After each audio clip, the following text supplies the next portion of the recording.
Yang kedua adalah penyebab dari emosi.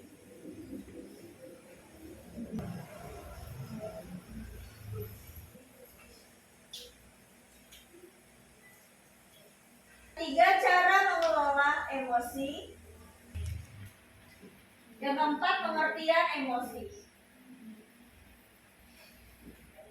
Baik, dari Ibu mau tanya, kira-kira apa judul? Baik. Iya, semua ada nggak yang nggak pernah emosi di sini?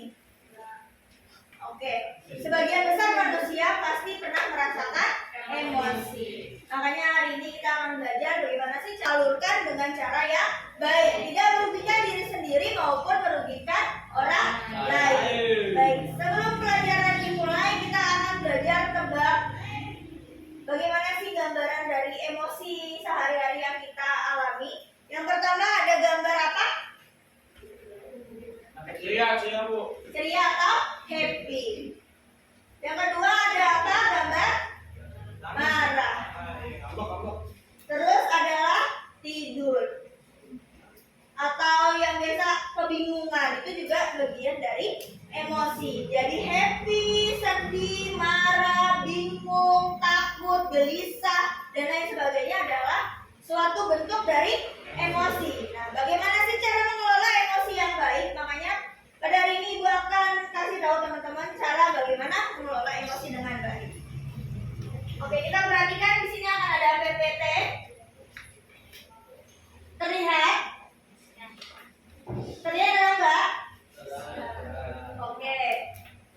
Pengertian dari emosi sendiri adalah emosi adalah reaksi psikologis atau perasaan yang muncul sebagai respon terhadap suatu peristiwa, situasi atau rangsangan yang terjadi dalam kehidupan seseorang. Contohnya dari pengertian emosi ini biasanya teman-teman kalau dapat nilai bagus apa yang reaksinya? Senang atau happy. Tidak mungkin dong reaksinya adalah sedih. Nah, di sini adalah pengertiannya yang benar. Reaksi perasaan yang muncul. Nah, kalau teman-teman dibuat kesal sama temannya, apa reaksinya? Marah. Itu adalah bentuk dari emosi. Oke, selanjutnya.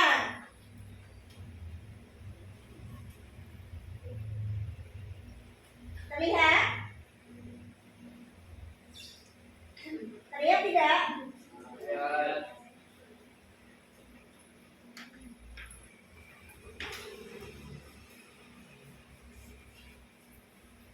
Terlihat tidak?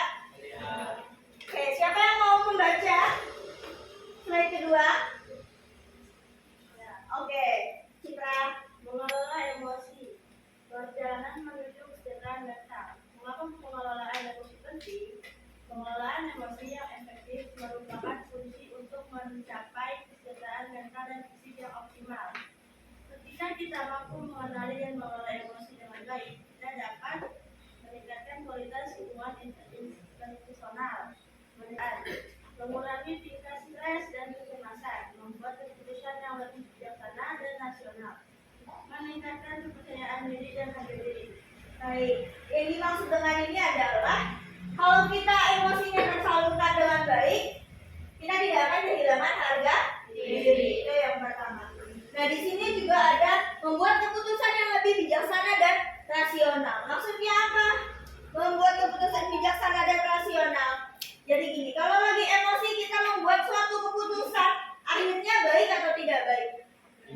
Tidak baik. Nah, bagaimana cara kontrol yang baik? Nah, kita akan belajar mengelola emosi tersebut untuk mendapat keputusan yang bijaksana dan rasional. Kalau bisa sebaiknya teman-teman, kalau marah, duduk dulu, tarik nafas 3 kali, keluarin, tarik nafas lagi, keluarin, sampai keadaannya benar-benar tenang. Kalau cara itu masih tidak efektif, apa yang dilakukan Bu? Coba hitung mundur dari 10 sampai 1.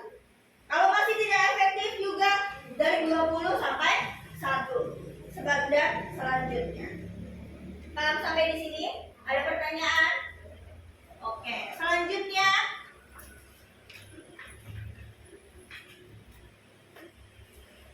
pengertian emosi dan memahami dinamika perasaan kita. Siapa yang mau baca? Oke. Pengertian emosi dan memahami dinamika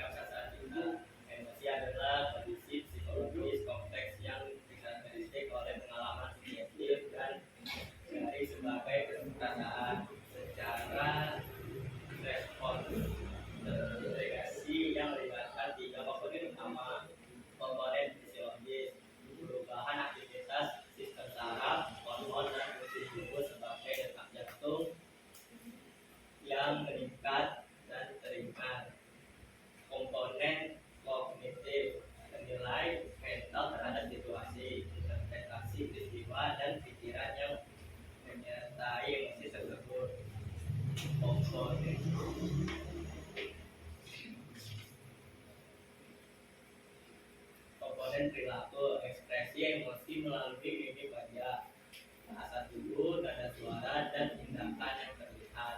Oke, di sini adalah komponen perilaku. Biasanya kalau kita lagi marah berperilaku sangat agresif. Kalau lagi sedih juga moodnya jadi kurang baik. Nah, tadi Ibu udah kasih contoh bagaimana sih mengelola emosi kalau ketika marah, tarik nafas atau hitung mundur. Sedangkan bagaimana Bu kalau reaksi kita lagi marah? Apa sih cara mengelola emosinya? Kalau lagi sedih, tadi lagi marah, sekarang lagi sedih, gimana cara mengelola emosinya?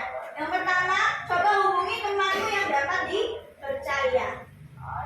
Kita punya banyak teman, tapi salah satu dari banyaknya teman pasti ada yang kita percaya salah satunya. Maka ceritakan kesedihan tersebut untuk mengurangi beban yang ada di dalam pikiran. Walaupun kesedihannya detik itu juga belum selesai, tapi seenggaknya kamu bisa mengutarakan apa sih yang membuat kamu sedih. Oke, selanjutnya siapa yang mau baca?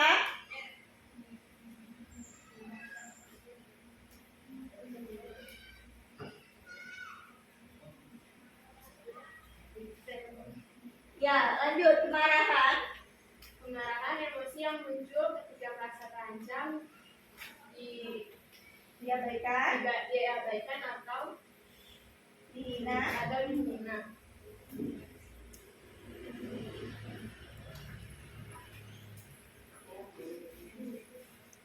Ditandai dengan peningkatan energi, ketegangan otot, dan keinginan untuk melawan. Kesedihan, emosi yang dialami ketika mengalami kehilangan, kekecewaan atau kegagalan, membawa perasaan kosong, menarik diri, dan lambat dalam bergerak atau berbicara. Kebahagiaan, emosi positif yang terjadi ketika mencapai tujuan atau menerima hal baik, ditandai dengan senyuman, energi tinggi, dan optimisnya tentang masa depan. Ketakutan, emosi yang muncul dalam menghadapi ancaman atau ketidakpastian menyebabkan ketidakpastian meningkat, ingin menghindari atau lari dan pernapasan cepat. Oke, selanjutnya di bawahnya masih ada kalimat. Siapa yang mau baca?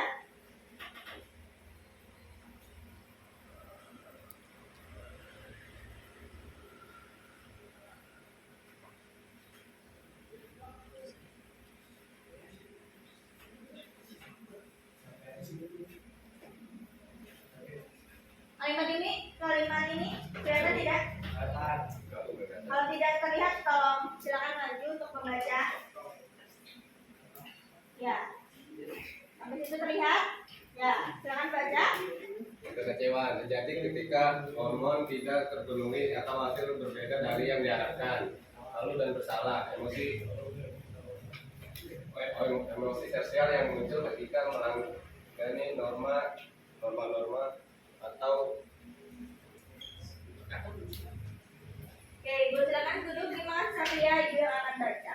Oke, tadi ada malu dan bersalah. Emosi sosial yang muncul ketika melanggar norma sosial atau menyesal atas tindakan kita. Cinta dan kasih sayang, emosi positif yang melibatkan kepedulian mendalam dan keinginan untuk kebaikan orang lain.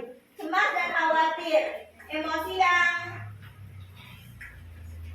berinteraksi ke masa depan terkait dengan ketidakpastian dan kemungkinan hasil negatif. Nah, dari mengenali berbagai jenis emosi, teman-teman pasti pernah merasakan salah satunya atau sedang merasakan dari apa yang kita paparkan pada pagi hari ini.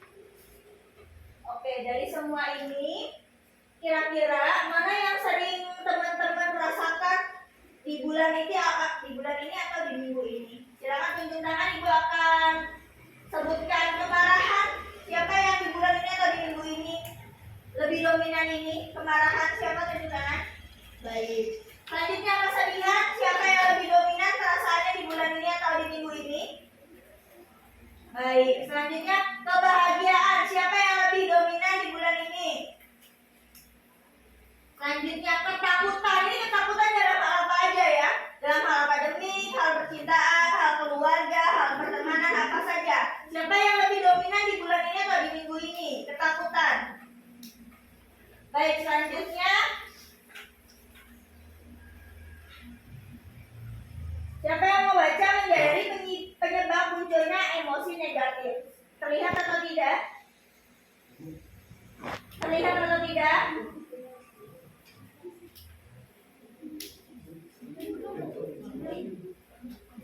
Siapa yang mau baca? Saya Bu. Terlihat atau tidak, Indra? Kelihatan. Ya, silakan. Dari penyebab munculnya emosi negatif. 1. Situasi eksternal. 2. Pola pikir negatif. 3. Kebutuhan yang tidak terpenuhi. 4. Faktor fisik dan biologis. 5. Pengalaman dan traumatis. Oke, ini penyebab munculnya emosi negatif. Nah, salah satunya yang Ibu mau kasih contoh teman-teman adalah pola pikir.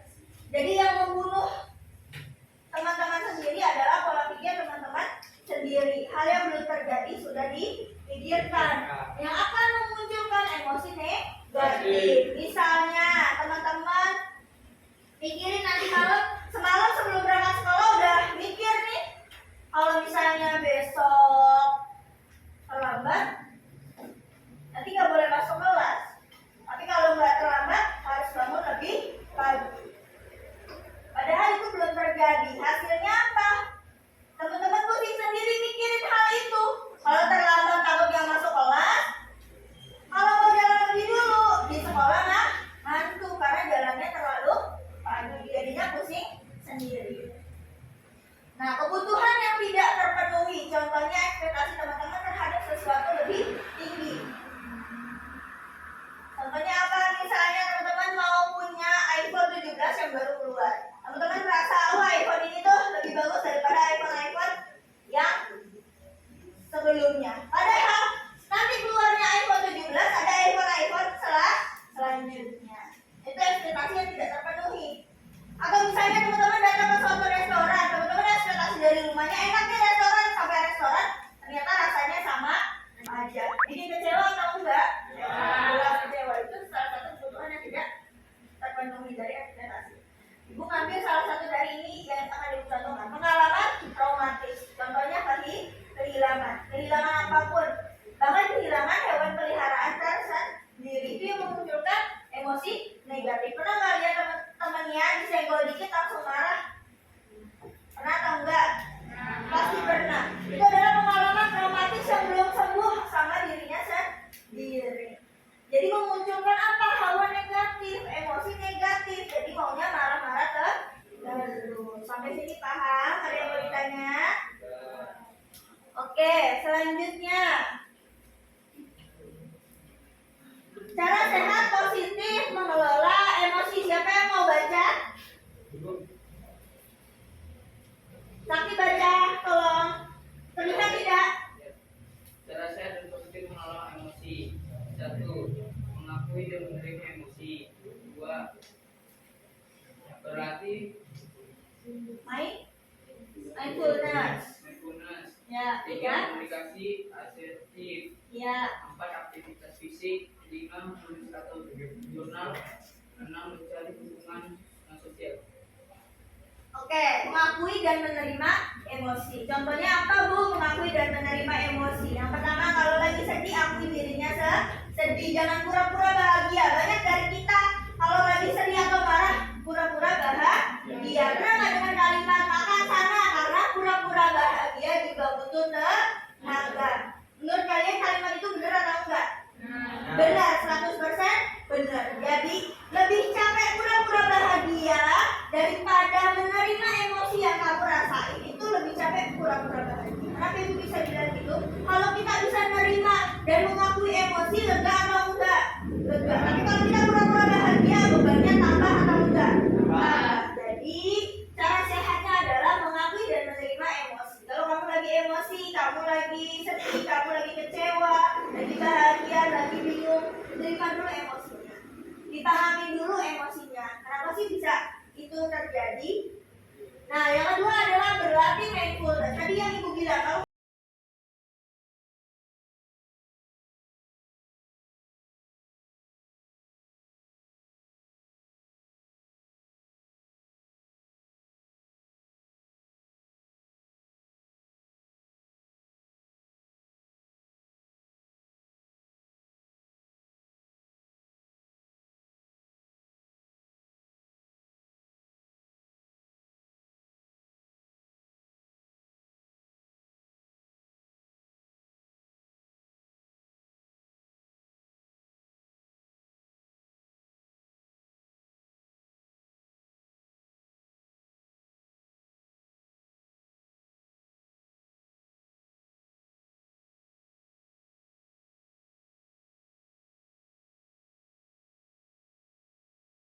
sama ini, atau gue kayaknya nggak bisa deh ke sini, itu kan keadaan yang bingung.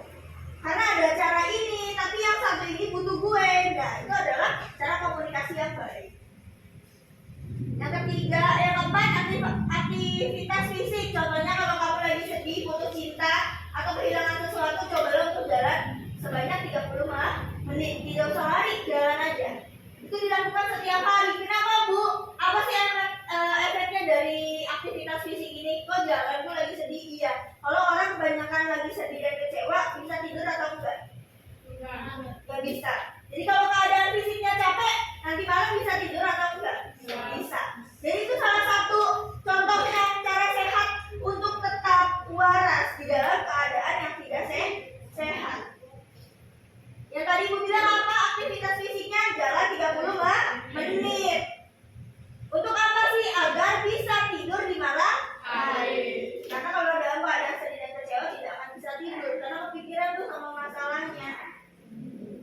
Yang kelima, menulis atau journaling. Ini banyak dilakukan sama manusia-manusia atau orang-orang yang punya penyakit mental. Dia menulis sesuatu yang membuat dia bingung, marah, atau sedih.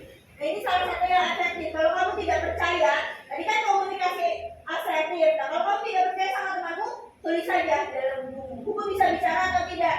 Enggak. Jadi kalau kamu nggak percaya sama orang, tulis aja di jurnal atau di buku. Kalau kamu malas tulis, kamu suka ngetik, ya udah ketik aja di handphonemu. Di catatan di handphonemu ada kan? Nah, selanjutnya, mencari dukungan sosial. Berbicara dengan teman, keluarga, atau konselor. Konselor ini bisa psikolog, konselor, psikiater, dan sebagainya. Sampai sini paham? Ada yang mau ditanya?